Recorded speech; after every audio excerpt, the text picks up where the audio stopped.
Good morning students. स्वागत आप सबका नए साल में। आप सबका बहुत बहुत अभिनंदन और आप सबको बहुत बहुत शुभकामनाएं। 2020 का वर्ष अब बीत चुका है और बहुत मुश्किल से ये बीता है और उम्मीद करें कि 2021 का नया वर्ष हमारे लिए बहुत ही बेहतरीन होगा। इस उम्मीद के साथ हम इस साल को शुरू करते हैं।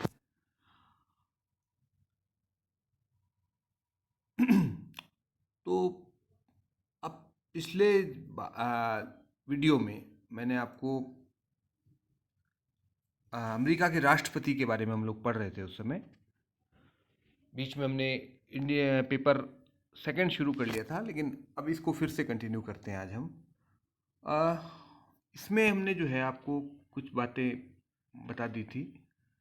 बाकी चीज़ों की तरफ हम धीरे धीरे आगे बढ़ते हैं। ये चीज़ें हो चुकी थी, हम देख चुके कि क्या योग्यताएं होती हैं, कार्यकाल क्या होता है, निर्वाचन कैसे होता है, ये भी हमने देख लिया था। इस पर कुछ आप लोगों के प्रश्न थे। कुछ लोगों ने कहा था कि एक बार मैं फिर से थोड़ा संक्षेप में आपको समझाऊं, तो मैं कोशिश करता हूं इसको, इस चीज़ को मैं फिर से समझाने की कोशिश करता हूं।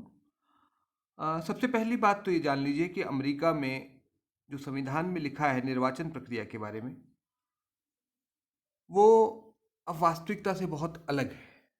यानी ऐसा नहीं कि वो होता नहीं है, वो सब होता है, लेकिन वास्तविकता कुछ अलग है।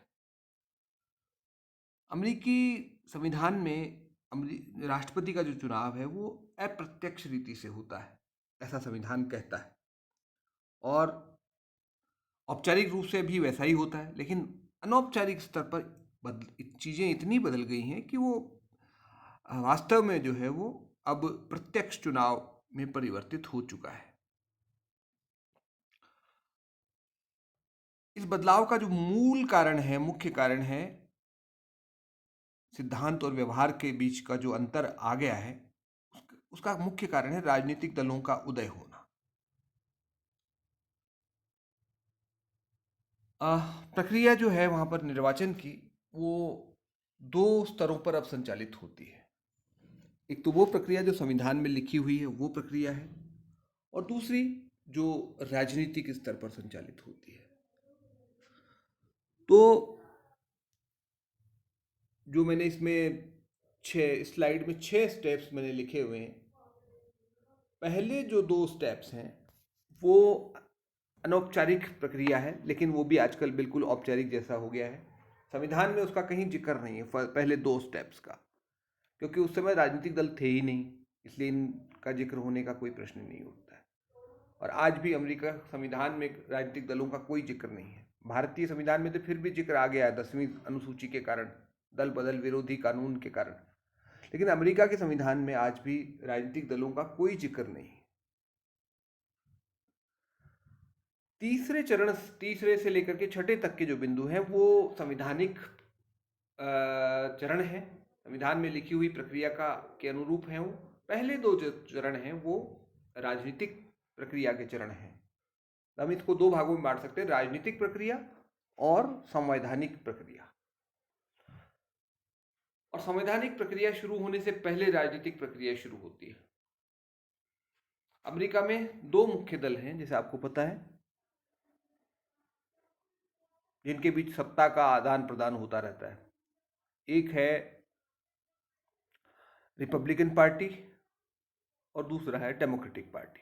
इसके अलावा भी पार्टियां हैं, जैसे ग्रीन पार्टी है, एक लिबर्टेरियन पार्टी है, लेकिन उनको निर्वाचक मंडल में एक भी सीट नहीं जीत पाती है दोनों पार्टियां।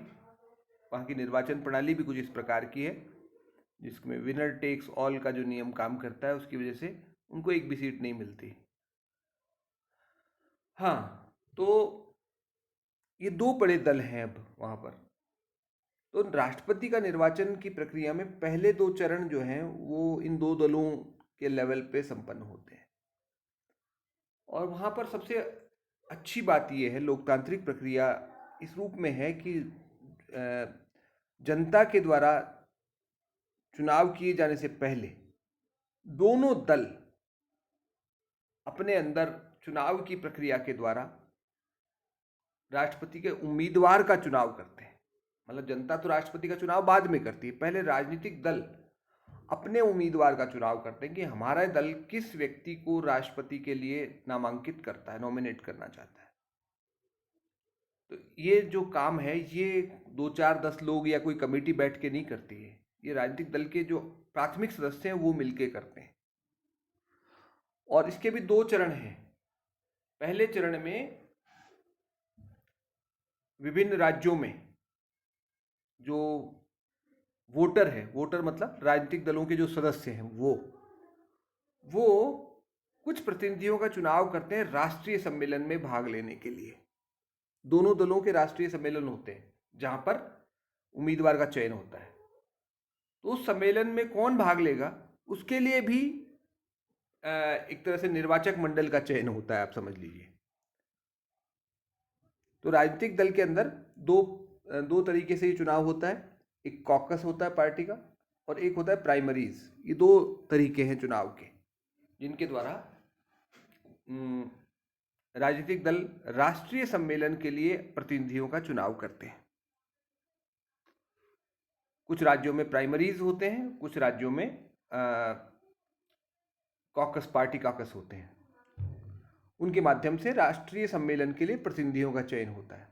फिर उस राष्ट्रीय सम्मेलन में दल अपने राष्ट्रपति और उपराष्ट्रपति के उम्मीदवार का चयन करता है। उसके बाद फिर जनता जो है वोट डालती है। जनता कब वोट डालेगी उसका एक दिन फिक्स है, नवंबर माह का पहले सोमवार के बाद आने वाला मंगलवार। ये इसका नियम है। जैसे इस बार पहला सोमवार 2 नवंबर को था तो 3 नवंबर को वोट हुए। और वोट का एक दिन फिक्स है उनका, 4 साल में एक दिन आता है, उसी दिन वोट डाले जाते हैं। पहले या आगे नहीं होता है, फिक्स है। 4 साल से पहले दोबारा चुनाव नहीं होगा, चाहे कुछ भी हो। राष्ट्रपति का पद रिक्त होता है तो उपराष्ट्रपति राष्ट्रपति बन जाता है, और उपराष्ट्रपति भी नहीं तो फिर उसके बाद हाउस ऑफ रिप्रेजेंटेटिव का जो अध्यक्ष है वो बनता है, या फिर उनकी जो एक प्रक्रिया है, पूरा नाम है कि किसके बाद कौन बनेगा, पूरा सिस्टम बना रखा है उन्होंने। चुनाव 4 साल बाद ही होता है, ये बड़ा फिक्स है उनका। मध्यावधि चुनाव जैसी कोई चीज़ नहीं होती, या 6 महीने के अंदर चुनाव जैसे हमारे यहाँ होता है। राष्ट्रपति का पद रिक्त होता है तो 6 महीने के अंदर नए राष्ट्रपति का चुनाव होता है हमारे यहाँ। वहाँ ऐसा नहीं है, वहाँ फिक्स 4 साल बाद जो नवंबर माह का पहले सोमवार के बाद वाला मंगलवार है उसी में चुनाव होगा। यानी 2 तारीख से लेकर के 8 तारीख नवंबर के बीच में चुनाव होता है राष्ट्रपति। जनता वोट डालती है। वो राष्ट्रपति के लिए वोट नहीं डालती, बल्कि वो डालती है वोट निर्वाचक मंडल के सदस्यों का चुनाव करने के लिए। और इन निर्वाचक मंडल के सदस्यों का काम एक ही होता है कि वो राष्ट्रपति और उपराष्ट्रपति के लिए मतदान करते हैं। तो ये नवंबर के पहले सप्ताह में ये कार्य हो जाने के बाद फिर दिसंबर माह में, इस बार 14 दिसंबर को हुआ था ये,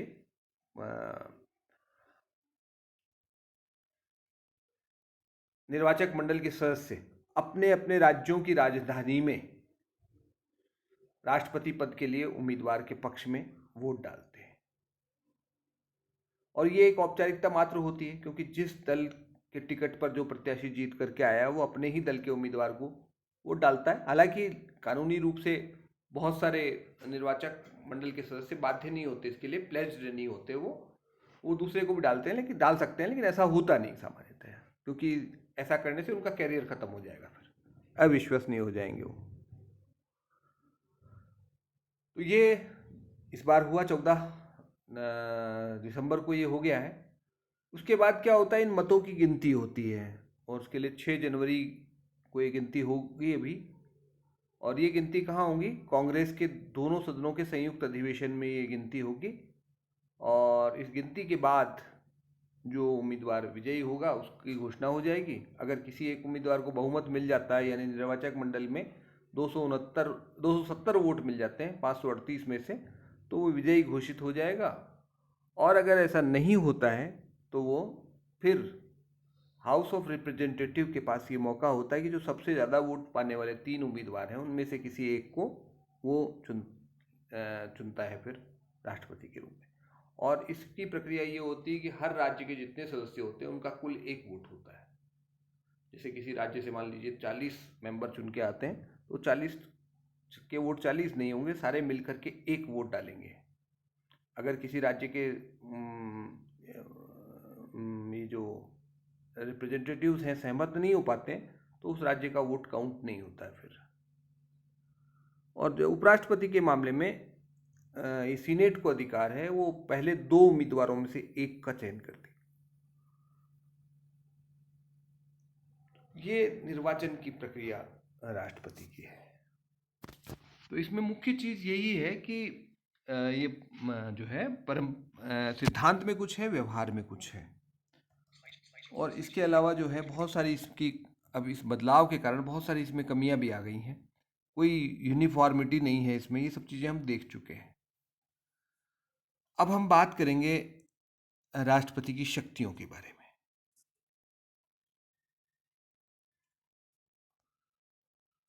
सबसे पहले हम बात करें राष्ट्रपति की शक्तियों के स्रोत। राष्ट्रपति को जिन शक्तियों का प्रयोग करता है उसे किसने दी? तो मुख्य रूप से 4 स्रोत बताए जाते हैं। सबसे पहला तो है संविधान खुद। संविधान के अनुच्छेद 2 में जैसे मैंने आपको बताया था, संयुक्त राष्ट्र राज्य अमेरिका कार्यपालिका शक्ति जो है वो राष्ट्रपति में निहित है, ऐसा कहा गया है। और बहुत सारी शक्तियां उसको दी गई हैं, जिनमें में से कुछ का प्रयोग वो स्वतंत्र रूप से करता है, कुछ का वो सीनेट के साथ मिलकर के प्रयोग करता है। उसको जो है कानूनों को लागू करने की शक्तियां मिली हुई हैं, कानूनों को स्वीकृति प्रदान करने की शक्ति मिली हुई है, न्यायाधीशों की नियुक्ति करने का अधिकार मिला हुआ है। बहुत सारे अधिकार उसके पास हैं। इस तरह से ये संविधान ने दिए। दूसरा, कांग्रेस द्वारा निर्मित विधियां। कांग्रेस ने बहुत सारे कानून बनाए हैं और उन कानूनों के माध्यम से राष्ट्रपति को शक्तियां प्रदान की हैं। तीसरा, परंपराएं। बहुत सारी शक्तियां परंपराओं से मिल जाती हैं। और ये परंपराएं कैसे बनती हैं? कई बार कुछ मुश्किल पलों में, जैसे संकट के समय में, कुछ शक्तियां आ जाती हैं राष्ट्रपति के पास, फिर धीरे धीरे राष्ट्रपति के पास वो रह जाती हैं, पूरी शक्तियां वापस नहीं लौटती हैं उससे। और धीरे धीरे जो है वो इन परंपराओं के कारण जो है वो शक्तिशाली बनता चला जाता है। जैसे एक उदाहरण देता हूँ मैं आपको परंपराओं का। एक उदाहरण है, जैसे मान लीजिए वहाँ पर एक वहाँ संविधान की अपेक्षा ये है राष्ट्रपति से कि जो राष्ट्रपति जो अंतर्राष्ट्रीय संधियाँ करेगा वो तभी प्रभावी होती हैं जब वो सीनेट उनका अनुमोदन कर दे। लेकिन बहुत बार क्या करते हैं, इस संवैधानिक प्रक्रिया से बचने के लिए आजकल जो राष्ट्रपति हैं वो एग्जीक्यूटिव कॉन्ट्रैक्ट्स कर लेते हैं, कार्यपालिका समझौते करने लगे हैं संधियों के बजाय। तो इनके मामले में जो है उनको ये बाध्यता नहीं रहती कि सीनेट की मंजूरी मिले फिर। तो इस प्रकार से ये एक परंपरा बन गई है।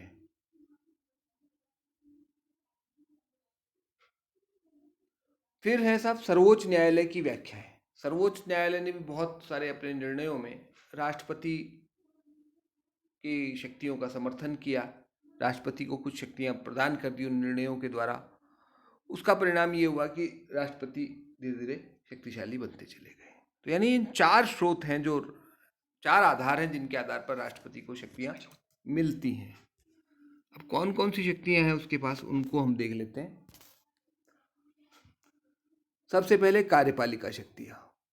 कार्यपालिका शक्तियां, जैसे मैंने आपको बताया कि संयुक्त राज्य अमेरिका का कार्यपालिका का प्रमुख है। और वो कैसा कार्यपालिका प्रमुख है? वो एकल कार्यपालिका प्रमुख है। सबसे बड़ी बात ये, वो वहाँ का वास्तविक कार्यपालिका प्रधान भी है और औपचारिक प्रधान भी है। दोनों भूमिकाएं वही निभाता है। जो भारत में राष्ट्रपति और प्रधानमंत्री की भूमिकाएं हैं वो अकेले राष्ट्रपति में संयुक्त हो गई है वहाँ पर। इसी तरह से ब्रिटेन से तुलना करें, ब्रिटेन का जो राष्ट्रपति, राजा और सम्राट जिसको हम कहते हैं, और प्रधानमंत्री, दोनों की संयुक्त शक्तियां उसके पास होती हैं। वो ब्रिटेन अमेरिका का औपचारिक प्रधान भी है, वास्तविक प्रधान भी है, राज्याध्यक्ष भी है और शासनाध्यक्ष भी है। इस हैसियत से उसके पास क्या क्या शक्ति है? वो मुख्य प्रशासक है, संयुक्त राज्य अमेरिका का मुख्य प्रशासक है, और विधियों तथा संधियों का कार्यान्वयन करना उसका काम है। कांग्रेस जो कानून बनाती है उनको लागू करना उसकी जिम्मेदारी है, और इसी तरह से जो अंतर्राष्ट्रीय संधियां हो गई हैं उनको क्रियान्वित करना भी उसकी जिम्मेदारी है। फिर है कानून व्यवस्था की स्थापना करना। देश में कानून व्यवस्था बनी रहे, यानी वो संधियां जो और कानून जो लागू किए गए हैं उनका उल्लंघन न हो, ये देखना उसकी जिम्मेदारी है। इस हैसियत से वो आपातकालीन शक्तियों का प्रयोग करने का भी उसको अधिकार है। कोई राज्य विधियों को लागू करने से आनाकानी नहीं कर सकता, और ऐसे में वो राष्ट्रपति जो है संबंधित राज्य की आवश्यकता होने पर संबंधित राज्य की सहमति से और जरूरत होने पर बिना सहमति के भी आवश्यक कार्रवाई कर सकता है। जैसे सेना भेजनी हो कहीं पर मान लीजिए, तो वो भेज सकता है, उसको अधिकार है। फिर नियुक्तियां एवं पदच्युति, जो उच्च पद संवैधानिक पद हैं उन पर नियुक्ति करने का अधिकार है। जैसे सर्वोच्च न्यायालय के न्यायाधीशों की नियुक्तियां राष्ट्रपति द्वारा की जाती हैं, अपने कैबिनेट के सदस्यों की, राजदूतों की नियुक्तियां, और बहुत सारी राजनीतिक नियुक्तियां होती हैं जो उसके हाथ में होती हैं। और उन पर कुछ मामलों में जो बहुत उच्च पद है उनपे तो सीनेट की मंजूरी लेनी पड़ती है उसको। बाकी मामलों में वो प्राय स्वतंत्र होता है। और सीनेट की मंजूरी में भी जैसे बहुत सारे पद ऐसे हैं जो राज्यों में होते हैं, उनमें संबंधित राज्य के सीनेटर की मंजूरी से काम चल जाता है उसका, फिर सीनेट उसका विरोध नहीं करती, जिसको हम सीनेटोरियल कर्टसी कहते हैं, सीनेटीय शिष्टाचार का नाम दिया जाता है। ये भी राष्ट्रपति के पास अधिकार है नियुक्तियां करने का। क्षमादान की शक्ति उसके पास है, जो अपराधी हैं उनको क्षमा कर सकता है वो, और यहाँ तक कि वो न्यायालय द्वारा दोषी साबित होने जाने से पहले भी किसी को दोष मुक्त कर सकता, अपराध सजा से मुक्त कर सकता है। नेक्स्ट है साहब विदेश संबंधों का संचालन, दूसरे देशों के साथ अमेरिका के संबंधों का संचालन राष्ट्रपति की जिम्मेदारी है। जैसा आप देखते हैं आजकल डोनाल्ड ट्रंप को बहुत एक्टिव रहे इस मामले में,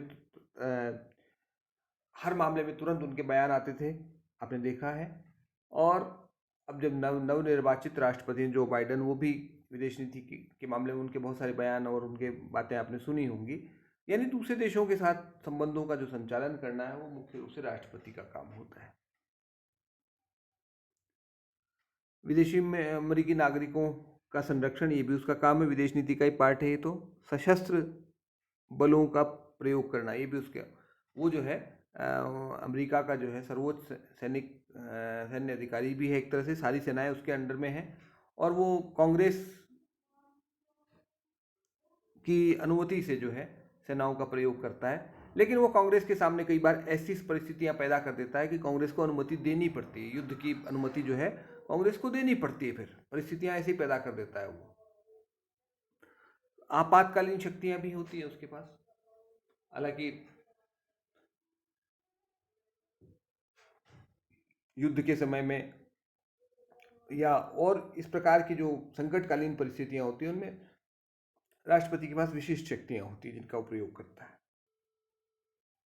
तो ये मुख्य कार्यपालिका शक्तियों के संदर्भ में हम बात करते हैं। नेक्स्ट विधायी शक्तियों की बात करते हैं हम। विधायी शक्तियों के मामले में देखिए, वैसे तो वहां पर आपको पता है कि शक्ति पृथक्करण का सिद्धांत काम करता है, लेकिन इसके बावजूद भी राष्ट्रपति के पास विधायी क्षेत्र में काफी शक्तियां हैं। वो क्या क्या कर सकता है उनको हम देखते हैं। सबसे पहले तो कांग्रेस को संदेश भेजना, उसका ये एक अधिकार है, और ये संदेश लिखित रूप में भी होते हैं, और आजकल राष्ट्रपति खुद भी जाकर के संबोधित करने लगे हैं वापस। बीच में परंपरा टूट गई थी, ये लंबे समय तक कोई राष्ट्रपति कांग्रेस में नहीं गया, लिखित संदेश ही भेजते रहे। ये किसी मुद्दे विशेष पर भी हो सकता है और सामान्य संदेश भी हो सकते हैं। दूसरी बात, विशेष अधिवेशन आहूत करना। सामान्यतया कांग्रेस के अधिवेशन बुलाने में या उसको स्थगित करने में राष्ट्रपति की कोई भूमिका नहीं होती, जैसे भारत में होती। हमारे यहाँ तो संसद का अधिवेशन राष्ट्रपति बुलाता है और वही उसको स्थगित करता है, लेकिन वहाँ ऐसा नहीं है। सत्रावसान राष्ट्रपति करता है हमारे यहाँ, वहाँ ऐसा नहीं है। वहाँ कांग्रेस का अपना सिस्टम है, कांग्रेस खुद अपना अधिवेशन बुलाती है और एक निश्चित तारीख से शुरू होता है, एक निश्चित तारीख तक चलता है। राष्ट्रपति की उसमें भूमिका नहीं है, लेकिन हाँ, वो विशेष अधिवेशन बुला सकता है किसी आवश्यकता पड़ने पर। तीसरा, विधायी निषेधाधिकार का प्रयोग, वीटो जिसको कहते हैं। और ये वीटो जो है दो प्रकार का होता है, विलंबकारी और जेबी वीटो। निषेधाधिकार का मतलब ये है कि अमेरिका में भी कोई भी कानून तब बनता है जब राष्ट्रपति के उस पर हस्ताक्षर हो जाते हैं।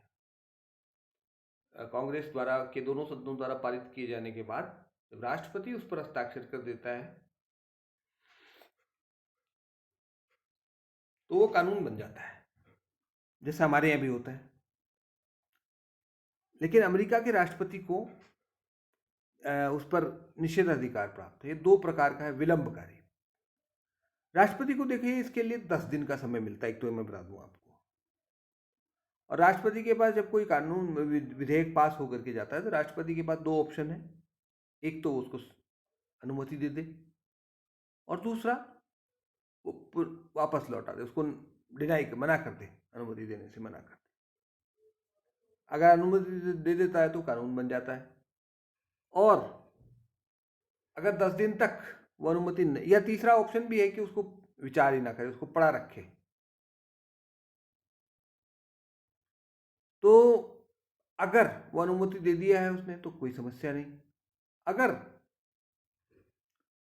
वो लौटा देता है, मतलब उसको ना कर देता है, तो कांग्रेस को अधिकार है कि अपने विशिष्ट बहुमत से, 2/3 बहुमत से फिर से उसको पारित कर दे उसी सत्र में,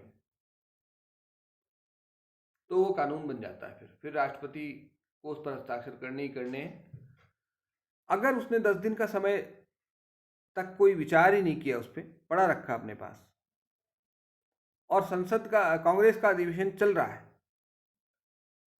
तो वो कानून बन जाएगा, फिर से कानून बन जाएगा।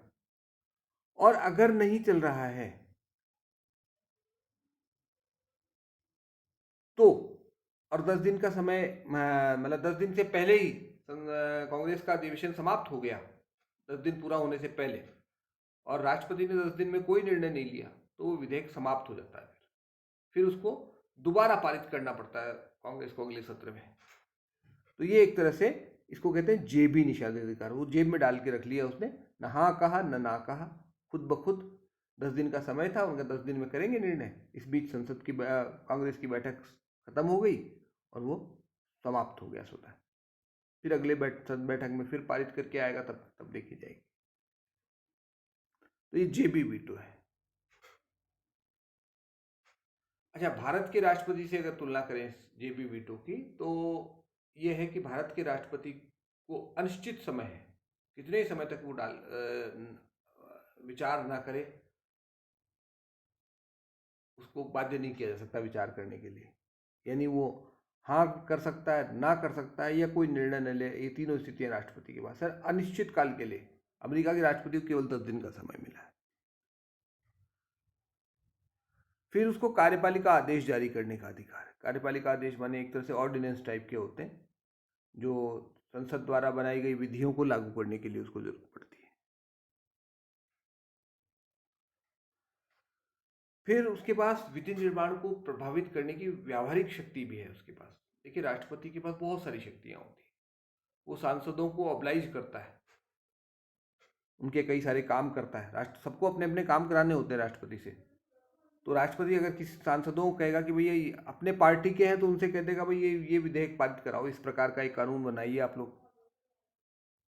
तो इस प्रकार से वो अपने प्रभाव के द्वारा बहुत सारे कानून संसद से पारित करवा सकता है। ये भी उसको विशेषाधिकार प्राप्त है। तो फिलहाल आज हम इतना रखते हैं। बाकी जो है अगले वीडियो में हम आगे चर्चा करेंगे। तब तक के लिए आप लोग अपने अध्ययन जारी रखिए और फिर से एक बार मैं आप सबको नव वर्ष की शुभकामनाएं देता हूं। धन्यवाद।